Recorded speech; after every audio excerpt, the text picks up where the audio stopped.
The second component I will ask this body to focus their efforts on will be to deal with our energy future, an issue that impacts our state, our region, and our nation in a grave and serious way. We must work to ensure that Missouri embraces responsible energy policies to encourage affordable energy prices and development. We must continue to explore and pursue opportunities with the Department of Energy to develop the small modular reactor industry here, right in our state. We must ensure Missouri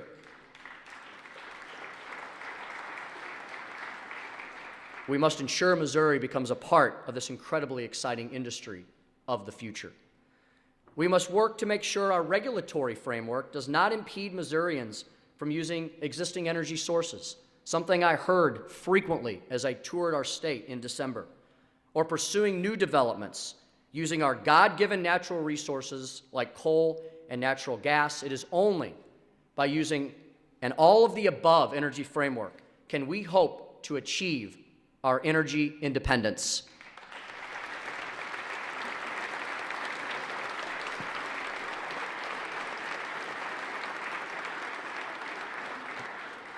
In all that we do, we must adhere to the free market principles that have made this country great.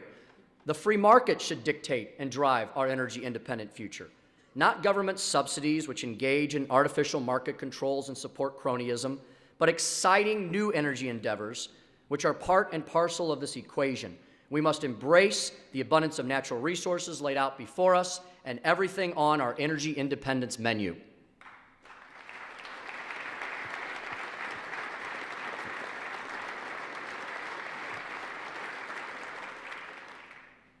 The final component is education, funding, and reform.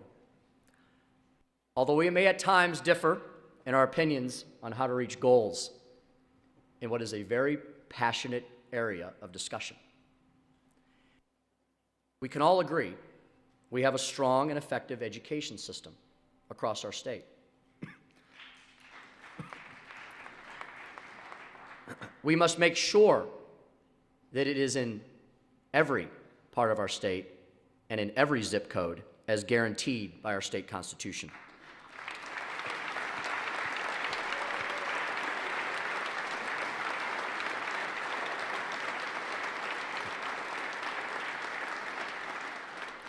That is the key to ensuring prosperity for our future young generations. So one of the top concerns we must address this session is protecting education funding from continued encroachment by the governor's welfare expansion funding demands. It is irresponsible to place the immediate benefits of entitlement funding ahead of our education system. The students of today will become the job creators and business and community leaders of tomorrow. Therefore, our children deserve access to the highest quality education available, but our schools will not be able to provide this level of funding if it's consistently slashed and threatened to the bone to fund ever-increasing entitlement systems full of waste, fraud, and abuse.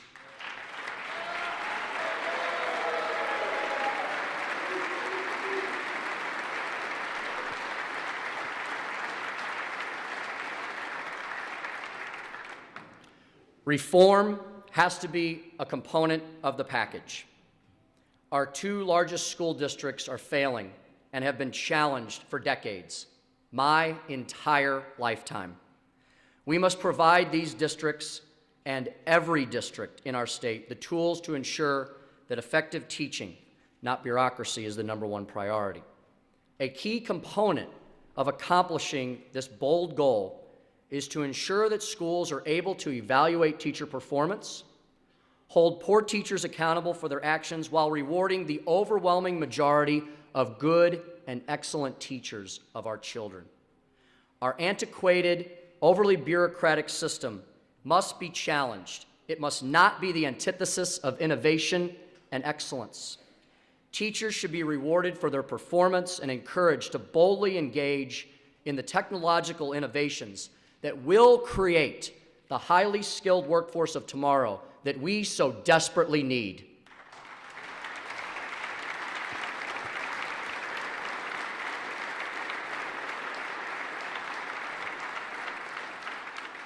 We must enhance and protect local control of our education system. There is no one-size-fits-all approach to education. We should recognize that local districts and parents need to have more influence over their curriculum and their policies. Innovative policies exercised at the local level could provide a roadmap for success to schools across our entire state. Finally, we must work to ensure that parents are provided the opportunity to be involved directly in education.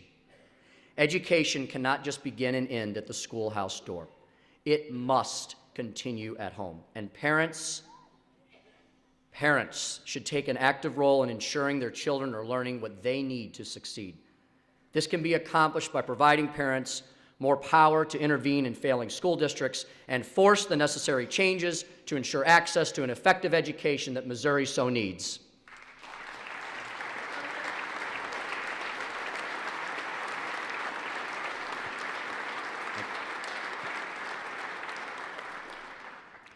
I do hope you will follow me this session. Have the discussion as we place these three components at the forefront. While these issues are the key, I believe, to building a better Missouri, there are many, many other policy issues that will reach this floor in this chamber from both sides of the aisle that will warrant discussion in the many months to come. Whether it's creating a fiscally responsible spending plan that makes the best possible use of all your taxpayer dollars, protecting the rights of millions of hardworking men and women across our state, defending the time-honored traditions of farming, hunting, and fishing that have made this state, the state of westward expansion, the great place it is today, ensuring that all life is held sacred and our children are able to grow into healthy, productive adults, or standing in defense of the rights and freedoms that our founding fathers handed down to us well more than 200 years ago that we still cherish and hold dear. We will have important decisions to make that extend beyond these policy goals that I have outlined today. With every decision we make together, I hope we can keep in mind all Missourians out there who are counting on us to make the right decisions, to put policies in place that will pave the way for prosperity.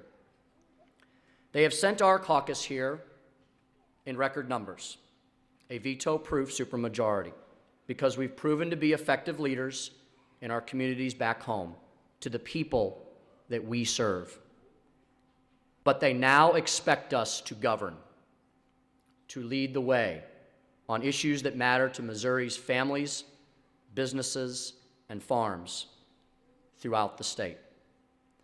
The citizens who entrusted us with this duty want nothing more than a government that removes the barriers to success rather than creates them, that keeps the playing field level rather than tipped in favor of one group or another, that focuses its attention on the needs of all the people rather than the political schemes of a powerful few.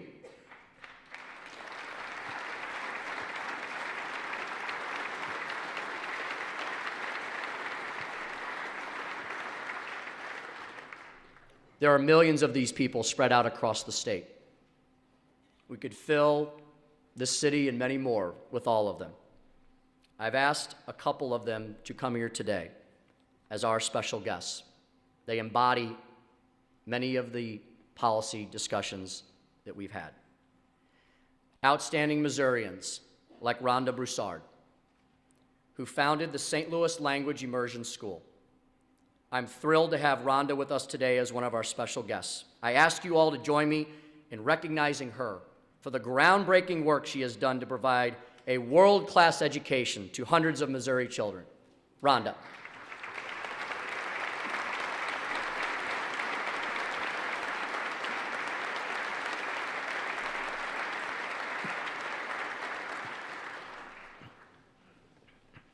The more than 500 young people her school educates come from all walks of life and 44 different zip codes.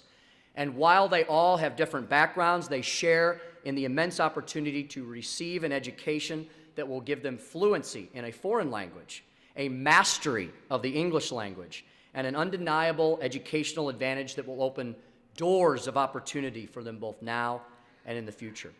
With Rhonda's hard work and determination and everyone at the school that she has created, and the incredible vision she has shared with the young people of the city of St. Louis, She has shown what our system of education can look like when we embrace innovation and support creative solutions. Her work has made and will continue to make a profound positive impact in the lives of hundreds and soon to be thousands of young people. Rhonda, for your hard work, your dedication, your desire to make a difference, the members of the Missouri House say thank you, and we pledge to continue to support policies that will allow dreams like yours and the children you support a reality.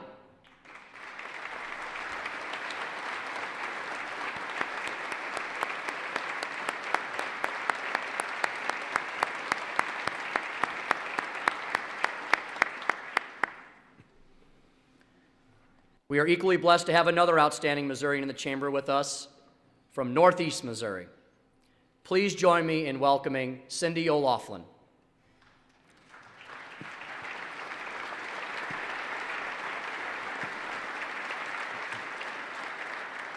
Cindy and her husband Russell are the proud owners of a small family-run business that is a key component in our state's economic success.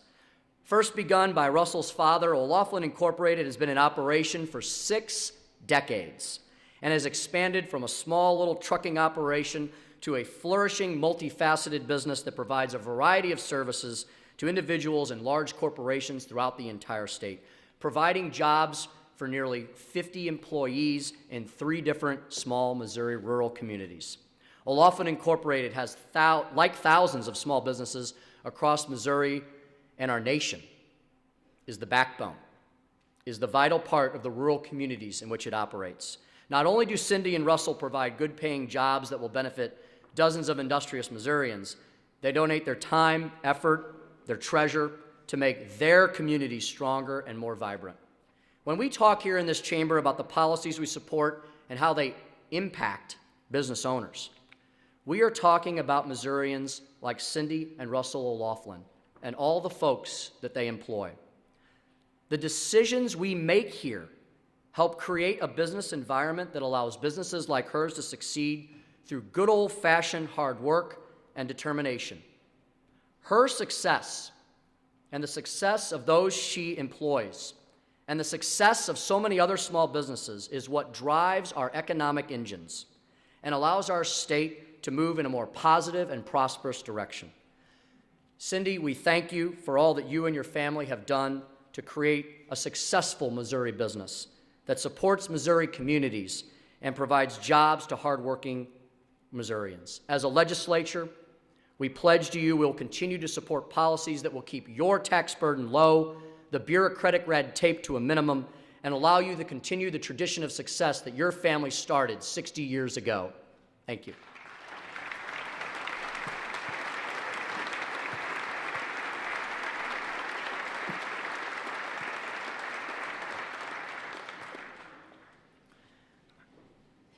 Finally, it was more than 40 years ago that this individual, who's become a close friend of mine, immigrated to the United States from his native country of Chile.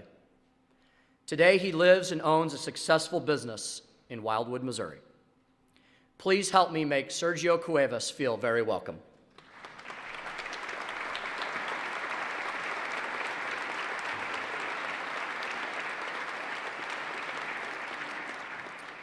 It's my privilege to have gotten to know Sergio over the last many years, to learn his incredible story, a story that personifies the American dream. Sergio left behind a country oppressed by a communist regime to come to our great nation where he was able to quickly climb the ladder of success. He obtained a quality education. He developed his business acumen as a salesman and a supervisor, and ultimately achieved his dream of owning and operating his own business. He started his Missouri-based business in 2003 with 1 employee and 1 contract. Today, Clean Tech Floor Solutions employs more than a dozen Missourians and has worked successfully with private businesses and governmental agencies on both the state and federal level.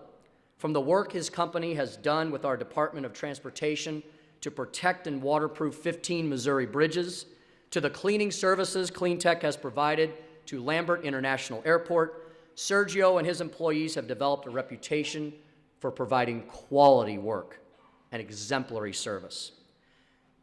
Sergio's dream, the dream of so many Missourians, was made possible because he left behind a country that was oppressed by an overly intrusive government, where his freedoms were suppressed and his rights largely ignored. He came here to our nation, to our state, where we defend these freedoms, where government stays out of the way so enterprising individuals like Sergio have the opportunity to succeed. Sergio, we appreciate the commitment you've made to making your dream come true right here in Missouri, for being such a vital part of our state's growing economy and success. Our promise to you is that we will continue to protect the freedoms and rights that inspired you to leave your homeland and make the journey here to America 4 decades ago. We'll keep the government out of your way as you continue to grow and expand your business in the decades to come. Thank you.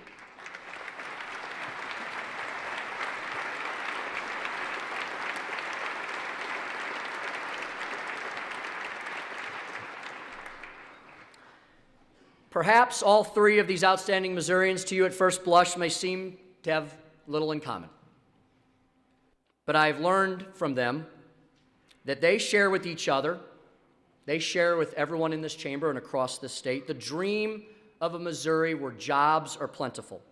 Our children have access to a quality system of education, and our energy needs are met in a safe and affordable way. It is together.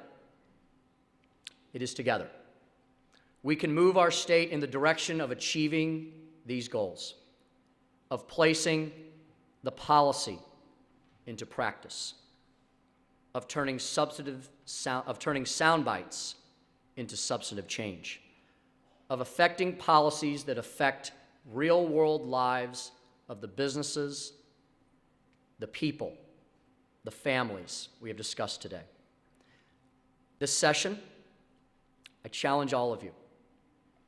I challenge myself to put aside the differences we may have, whether partisan, regional, or otherwise, and work together to advance an agenda that I believe will position Missouri for both immediate and long-term prosperity.